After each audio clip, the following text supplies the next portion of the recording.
Nouvelle vidéo de coaching, nouveau profil à présenter. On va pas perdre de temps. Aujourd'hui, ça va être séance épaule-bras. Et donc, je vais laisser ce monsieur se présenter. Bonjour à tous, moi c'est Brice, 35 ans, pratiquant de différents sports, dont la musculation depuis à peu près 18 ans. J'ai fait appel à Eric il y a 2 ans, Ouais, un peu moins de 2 ans, pour pouvoir passer un cap. Chose qui a été faite, je pense. J'ai un style de vie un peu particulier, on peut dire ça comme ça. Je travaille le matin, le soir, donc c'est une organisation à avoir pour arriver à s'entraîner. Donc voilà. Pour suivre la diète aussi. La diète difficile, ouais, mais après ça devient une routine, donc on s'y habitue. On s'y habitue. Ouais, effectivement, ouais, il est toujours là, quoi qu'il arrive. Même là, hier soir, je sais qu'il n'a pas beaucoup dormi. Il est là, pas d'excuses. Donc voilà, il cumule différents boulots. Il est toujours au taquet.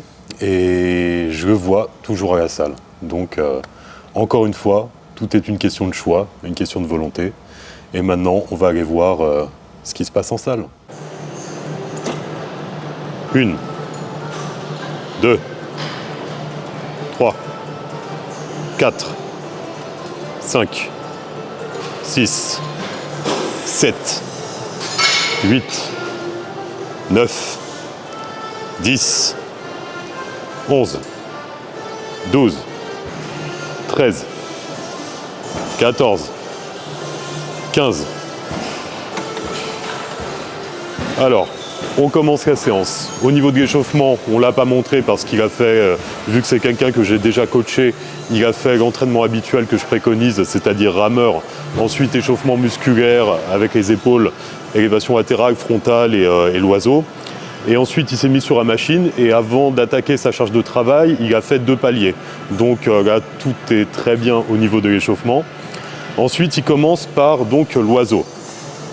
Alors, pourquoi commencer par cet exercice ? Tout simplement parce que c'est quelque chose qu'il souhaite développer, quelque chose qui est au niveau de son physique qui manque, donc on peut considérer comme un point faible. Donc comme je préconise souvent, on essaie de débuter sa séance par notre point faible parce que c'est le moment où on a le plus d'énergie, qu'on est le plus apte à forcer, donc c'est là où on pourra au mieux recruter ce muscle. Ensuite, au niveau de la position, il était un petit peu voûté vers l'avant. Et pourquoi ? Parce qu'il ressent mieux justement l'arrière d'épaule dans cette position. Comme je l'évoque souvent, il y a beaucoup de dogmes, notamment sur cet exercice. Parfois, on va vous dire de se mettre bien droit, de garder la tête bien droite, bomber le torse. Mais en faisant ça, il ne sent que les cervicales.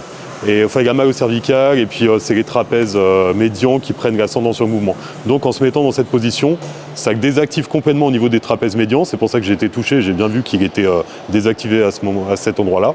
Et donc, il sent beaucoup mieux l'arrière d'épaule. Donc, il a optimisé l'exécution pour bien performer sur cet exercice. Donc, sur ce, on y retourne. 8, 9, 10, 11, 12, 13, 14.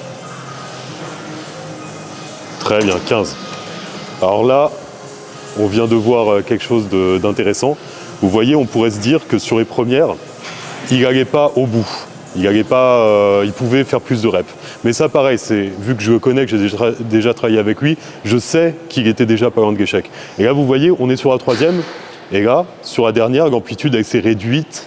Et donc, il était, pareil, au plus proche de l'échec. Donc, c'est pour ça, des fois, c'est un peu compliqué parfois à faire comprendre ce genre de paramètres. Et c'est vraiment propre à chacun. Mais c'est exactement ça que je recherche quand je travaille avec quelqu'un, c'est travailler au plus proche de l'échec sans l'être totalement. C'est-à-dire sur la première série, peut-être qu'il aurait pu en faire 17 ou 18, mais ça l'aurait cramé pour les séries suivantes. Donc là, il s'est arrêté à 15, deuxième 15, troisième 15. Et là, sur la 3e, voilà, il était à l'échec sur la 15e parce que l'amplitude s'est réduite. Et là, on va finir avec un drop set, histoire de bien le chauffer, ou plutôt de bien le mettre en condition pour aller encore plus loin derrière. Donc on y va maintenant. 5, 6, 7, 8, 9, 10,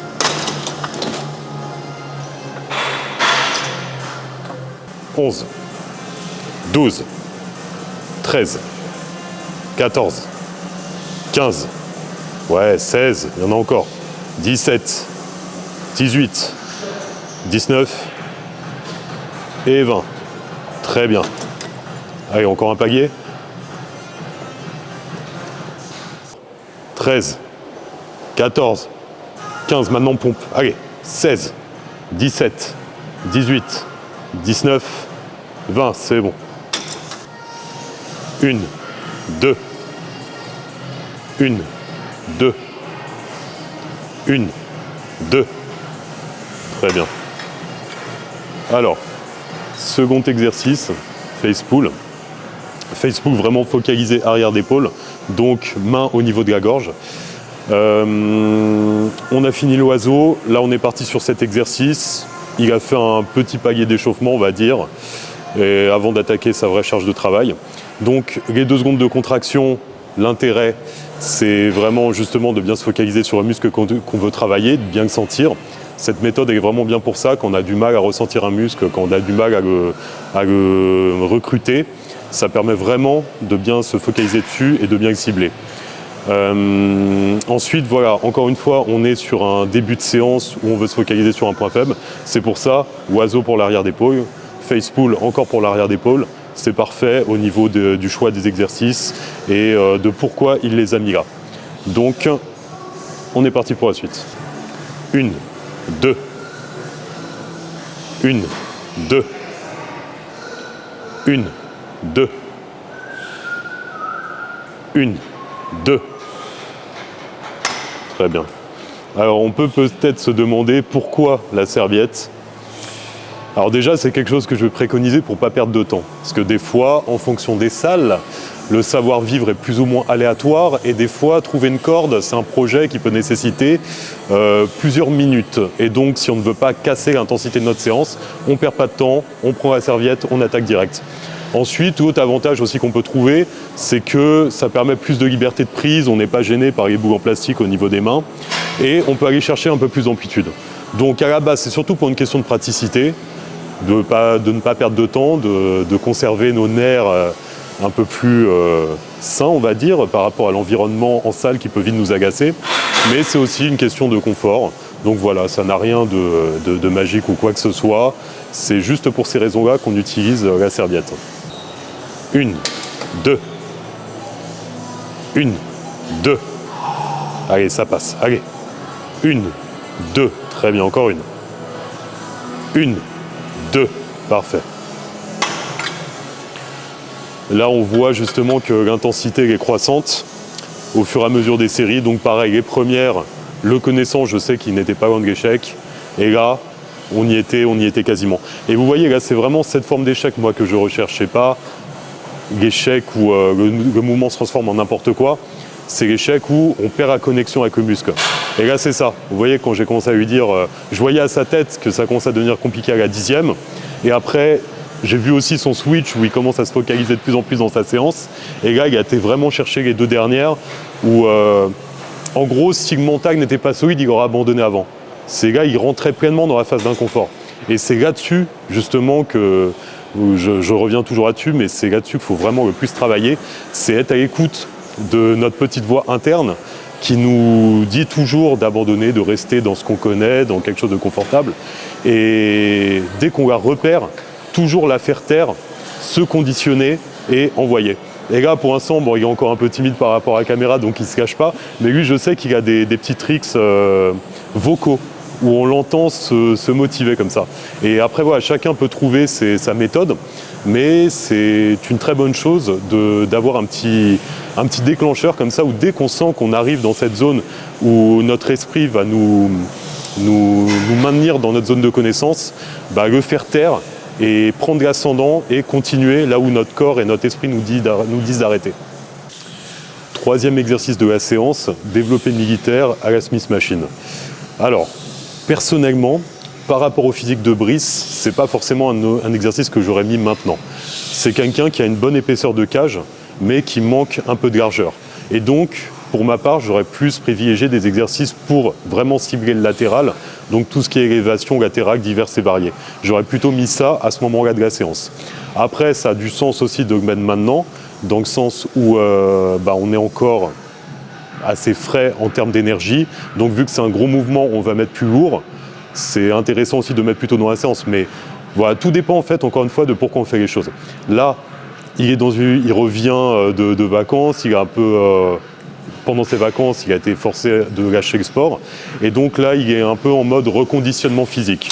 Donc là, il est plus en train de travailler, on va dire, sur de l'intensité pour récupérer ce qu'il a un petit peu laissé en vacances.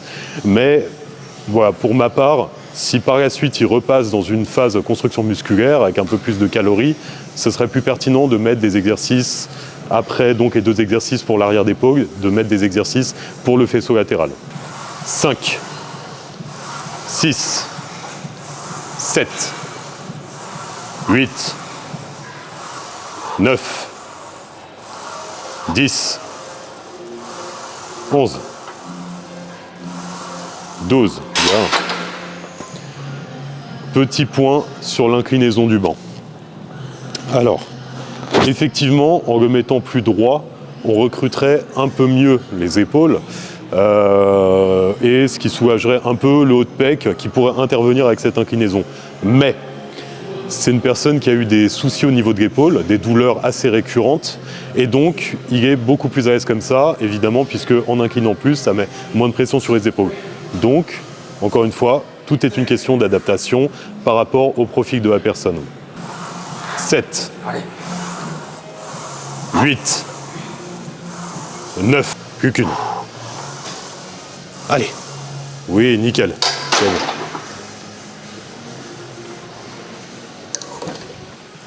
6. Allez, allez. 7. Voilà, décide. 8. Allez, plus que 2. 9, une dernière. Expose-moi ça. 10, c'est bon. Très bien. Alors là, j'ai envie d'aborder un petit point que je vois de plus en plus revenir. Notamment, encore une fois, je le rappelle toujours, mais on est dans le culte du moindre effort. Et là, je vois une tendance, ne pas faire trop de drop set, trop de techniques d'intensification, parce que ça vous crame, vous ne pouvez plus rien faire derrière. Tout dépend du profil de la personne, tout dépend du contexte. Là, on est sur quelqu'un qui a 18 ans d'entraînement, donc quelqu'un qui encaisse bien, qui réagit bien au gros volume de travail. Et aussi, il faut parfois j'y reviens souvent, mais se faire un petit peu violence. Là, on est vraiment, c'est très symptomatique, encore une fois, de notre époque, où il ne faut pas trop en faire, faut pas... Attention, si là, vous faites trop de reps, vous n'aurez plus d'énergie derrière. Mais pourquoi il n'y aurait plus d'énergie derrière ? On n'est pas rincé en une seule série. Enfin, les gars, il a été loin, il a été au plus proche de l'échec, mais ça ne va pas l'empêcher de continuer à performer derrière. Donc, faut arrêter d'avoir peur, en fait, de trop en faire. Trop en faire, encore une fois, ça concerne certains sportifs pros où eux, ils vont vraiment s'entraîner tous les jours, voire plusieurs fois par jour. Toute leur vie va tourner autour de ça, ils vont avoir un volume d'entraînement énorme. Et là, on est dans de la musculation pour une hygiène de vie. 2, 3, 4, 10, 11, 12, 13, 14, 15. Bon, alors là, on vient de voir quelque chose de très intéressant. Là, il allait faire sa méthode habituelle pour les épaules, qui avait du sens, parce que, encore une fois, on veut développer son faisceau latéral. Donc, on partait dans l'idée de faire des drop sets à chaque série. Première série à un poids donné, on baisse le poids, on enchaîne tout de suite en baissant le poids une deuxième série, et on rebaisse le poids et une troisième série. Donc, ces 3 enchaînements, ça faisait une série, en fait. Donc, ça met beaucoup de volume sur les épaules, ce qui est intéressant quand on veut rattraper un point faible. Mais quand il a fait sa première série, je me suis rendu compte qu'il n'y a que l'avant de son épaule qui se contractait. Par rapport à son exécution et sa morphologie, ça faisait que le latéral était complètement désactivé. Donc on a baissé les poids drastiquement Là, on va juste faire des séries simples pour retravailler la mécanique du mouvement. Et là, justement, en le travaillant plus proprement, en mettant les mains plus en arrière, bah là, son faisceau latéral, il a commencé à se contracter. Donc, des fois, il ne faut pas hésiter de revoir complètement la technique, remettre tout à plat et retravailler léger pour recruter, au final, la bonne partie qu'on souhaite développer, tout simplement. Ça arrive que, avec le temps, si on ne fait pas attention, si on ne se filme pas des fois, bah on reprenne de mauvaises habitudes du passé. Parce qu'on veut performer, on veut progresser, on veut mettre de l'intensité.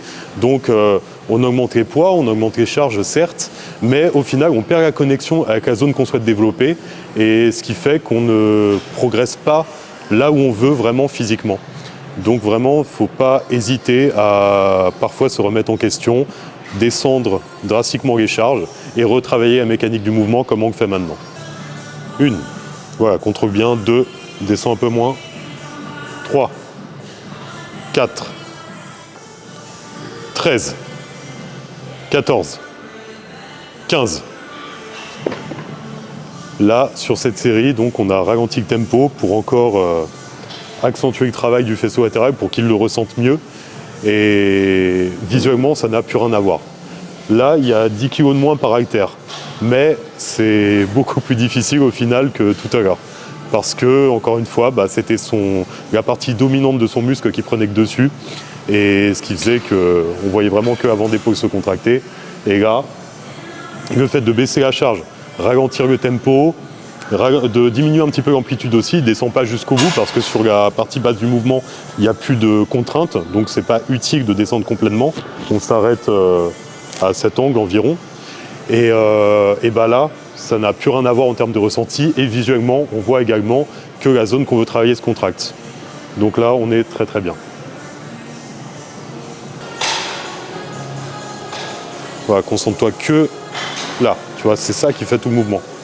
Tu vois, tu veux rapprocher les insertions du muscle et tu contractes. Tout à l'heure, on voyait que tu avais l'influx des jambes et après, c'était le trapèze qui prenait le relais et à la fin, tu montais le coude. Donc là, il faut complètement inverser la logique, la mécanique de ton mouvement. Ouais, là, c'est mieux. 4, 5, 6, 7, 8, 9, 10. Alors, ici, pareil, j'ai tout cassé. Je suis chiant, là, j'ai cassé toutes ces habitudes. Mais pareil, il faisait un drop set là-dessus, en mettant beaucoup plus de poids. Mais déjà, de base, je lui ai baissé le poids. Et j'ai vu qu'il a déjà pris une mauvaise habitude, c'est celle de pousser sur ses jambes. Donc, l'influx nerveux de base de son mouvement, déjà, c'était les jambes. Alors qu'on veut isoler l'épaule. Ensuite, le deuxième influx, c'était son trapèze. Et à la fin, il remontait le coude. Donc là, on a été obligé de encore plus baisser la charge pour complètement casser cette dynamique et que ça soit vraiment une rotation où il monte le coude, où il fait en fait un mouvement circulaire vers l'extérieur en montant le coude pour tout de suite engager le faisceau latéral de l'épaule. Puisque là, c'est ce qu'on veut travailler. Donc on n'est pas dans une optique de force, on n'est pas dans une optique de performance pour le moment. Et là, on veut juste retravailler la mécanique du mouvement pour vraiment solliciter le faisceau latéral. Ouais, c'est bien, ouais. Concentré, les yeux fermés. Il faut bien te focaliser sur la sensation. Déjà, le latéral, il bouge beaucoup plus. Détends bien le trapèze, rotation, pense rotation. Écarte, pousse avec ton coude vers l'extérieur. C'est mieux. Hein. Ouais, t'es plus à l'aise comme ça. 12, 13, 14 et 15.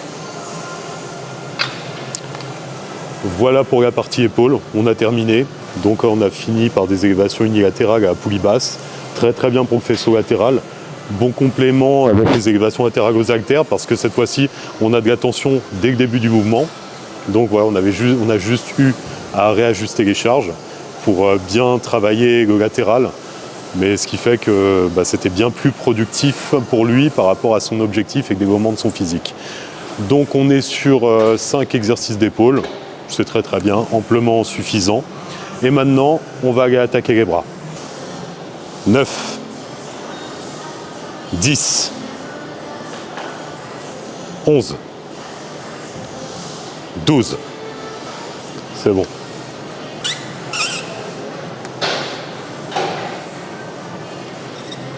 1, 2, 3, 4, 13, 14, 15, très bien.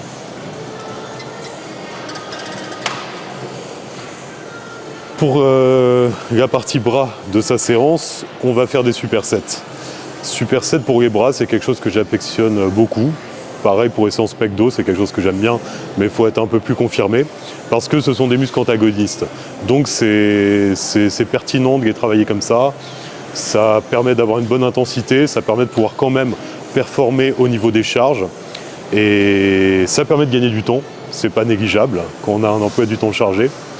Donc là on commence par du curl incliné et des extensions triceps, buste penché à la poulie haute. Pareil, un exercice que j'aime beaucoup en remplacement de la barre au front, même si l'angle peut être un peu différent. Quoique quand on fait la version avec le bras au-dessus de la tête, ben on est sur le même angle au final. Et c'est surtout que ça met beaucoup moins de pression sur les coudes. Très souvent, on a des soucis de douleur au niveau des coudes sur de la barre au front. Et le fait de le faire à la poulie haute comme ça, buste penché, ça sauve les coudes, clairement. Ouais, ça soulage à chaque fois. Les gens, quand ils passent sur ce mouvement, bah, ils n'ont plus de douleur au niveau des coudes. Donc n'hésitez pas à utiliser ce mouvement et ne vous obstinez pas sur de la barre au front si vous avez systématiquement mal au coude.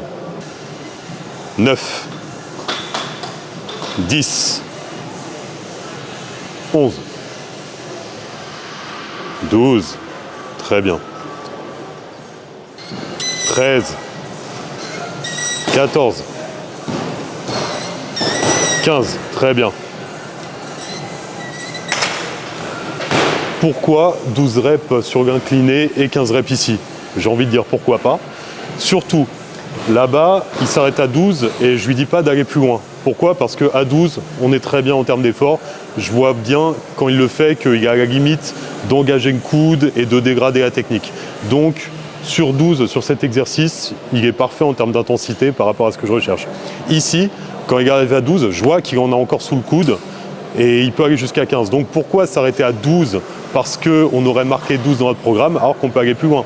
Donc il va à 15 et là on est nickel également parce que je me rends compte que quand il arrive à la 15e, il commence légèrement à engager l'épaule, à bouger le coude. Donc aller au-dessus par contre ce serait contre-productif. Après on pourrait se dire dans ce cas pourquoi ne pas augmenter la charge? Voilà, tout dépend. Des fois le simple fait de passer un palier, même rajouter 2 kilos, il va même pas arriver à 12, il va dégrader la technique, ça ne sera pas intéressant. Donc n'hésitez pas, encore une fois, à adopter le nombre de répétitions par rapport à votre énergie du moment, votre forme du moment. Vous allez au maximum, peu importe le chiffre qui est inscrit sur votre programme, c'est pas, encore une fois, le corps ne compte pas et c'est pas un chiffre donné qui va vous donner les résultats escomptés. 8, 9, 10, allez, concentré, envoie. 11, très bien, plus qu'une. 12, très bien. 9, 10, 11, 12, il y en a encore, gagne bien. 13, voilà. 14, plus qu'une, propre. 15, très bien. 1, 2, 3, allez, 8, il y en a encore, 9, à une dernière, 10, très bien, 7, 8, 9, 10, 11, 12, 13, 14, 15, voilà. C'était la dernière série, c'est pour ça qu'on a été chercher un peu plus d'intensité, on s'est permis de dégrader un peu la technique. C'est ce que j'évoquais une fois, c'est que si on s'évertue à faire chaque répétition de la manière la plus parfaite possible, c'est la voie vers la stagnation aussi. Donc parfois c'est intéressant de dégrader un peu, notamment sur une dernière série, pour aller chercher plus de reps, plus d'intensité. Là c'était très bien, c'était dégrader juste ce qu'il fallait. Et donc là c'est productif et c'est intéressant de procéder comme ça. Donc là c'était sa dernière série, son dernier exercice. Donc ce qui fait 2 exercices biceps, 2 exercices de triceps. Vu que les bras c'est pas du tout un point faible, ça suffit largement. D'autant plus qu'ils ont déjà été sollicités dans la semaine. Donc pas besoin de mettre trop de volume. Là ce qui était important c'est de mettre surtout du volume sur les épaules. On a fini pour sa séance et on se retrouve pour le petit point final. Séance terminée. Alors je tenais à faire cette séance avec Brice parce que c'est un profil intéressant à vous présenter selon moi. Pourquoi ? Alors déjà, premier point, c'est quelqu'un quand il s'entraîne qui se fait violence. Donc ça, pour moi, c'était très important de vous le montrer. Il va vraiment chercher l'intensité dans chacune de ses séries. C'est quelqu'un que j'ai eu dans le cadre d'une sèche à une époque et c'est une des rares personnes en sèche qui continue à progresser en force. Autant moi, dès que je baisse mes calories, c'est catastrophique, il n'y a vraiment plus personne. Aiguille, monsieur a l'arrogance de me dire « oui, j'ai progressé sur tes mouvements. » Limite, sur certains exercices, il était au-dessus de ce qu'il faisait en prise de masse. Donc j'ai jamais vu ça, mais donc je trouve ça très inspirant.